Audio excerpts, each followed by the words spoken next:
ദുബായിലൊരു ഡോ cruise ട്രിപ്പിന് പോയതാണ് ഇന്നത്തെ നമ്മുടെ വീഡിയോ എന്ന് പറയുന്നത്. ഹെവൻ ഓൺ സീ എന്ന് പറയുന്ന ഈ ഒരു ബോട്ടിലാണ് നമ്മളിന്ന് യാത്ര ചെയ്യുന്നത്.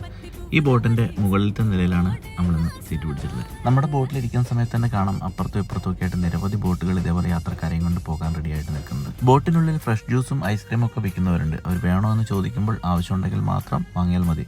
കാരണം ഓരോന്നിനും 10 ദിർഹംസ് വെച്ച് നമ്മൾ കൊടുക്കേണ്ടി വരും. അല്ലാതെ തന്നെ ബോട്ടിനുള്ളിൽ അൺലിമിറ്റഡ് മിനറൽ വാട്ടറും കൂൾ ഡ്രിങ്ക്സും ഒക്കെ അവർ തരുന്നുണ്ട്. മനോഹരങ്ങളായ ബിൽഡിങ്ങുകൾ അടക്കമുള്ള വ്യത്യസ്തങ്ങളായ കാഴ്ചകൾ നമുക്ക് കാണാൻ പറ്റുന്നതിനോടൊപ്പം ഈ നമ്മുടെ ബോട്ടിന് ചുറ്റും തലങ്ങും വിലങ്ങും വെള്ളത്തിൽ വ്യത്യസ്തങ്ങളായ ഡിസൈനുകളിലുള്ള ബോട്ടുകൾ ഓടുന്നത് കാണുമ്പോൾ അത് ഒരു പ്രത്യേക രസമാണ് കേട്ടോ. അങ്ങനെ നമ്മൾ കാഴ്ചകളൊക്കെ കണ്ടിരുന്നപ്പോഴത്തേക്കും ഫുഡ് കഴിക്കാനുള്ള സമയമായപ്പോൾ ഫുഡിന് ഭയങ്കര തിരക്കായിരുന്നു. അവസാനമായിട്ട് ഞങ്ങൾക്കൊന്നും ഫുഡ് കിട്ടിയിട്ടില്ല. 5 സ്റ്റാർ ക്രൂയിസ് എന്നൊക്കെ പറഞ്ഞിട്ട് ബുക്ക് ചെയ്തു. പക്ഷേ ഒരു കാര്യമില്ല, കാശും പോയി, ഫുഡും കിട്ടിയില്ല, സർവീസും മോശം. പാകിസ്ഥാനികൾ ഓപ്പറേറ്റ് ചെയ്യുന്ന ഒരു ബോട്ടായിരുന്നു ഇത്. എൻ്റെ എക്സ്പീരിയൻസിൽ മലയാളികൾ ഓപ്പറേറ്റ് ചെയ്യുന്ന ബോട്ടിൽ പോകുന്നതാണ് കുറച്ചുകൂടെ ബെറ്റർ. വീഡിയോ ഇഷ്ടമായ ചാനൽ സബ്സ്ക്രൈബ് ചെയ്യുക, ഫോളോ ചെയ്യുക. മറ്റൊരു വീഡിയോയുമായി നമുക്ക് നാളെ കാണാം.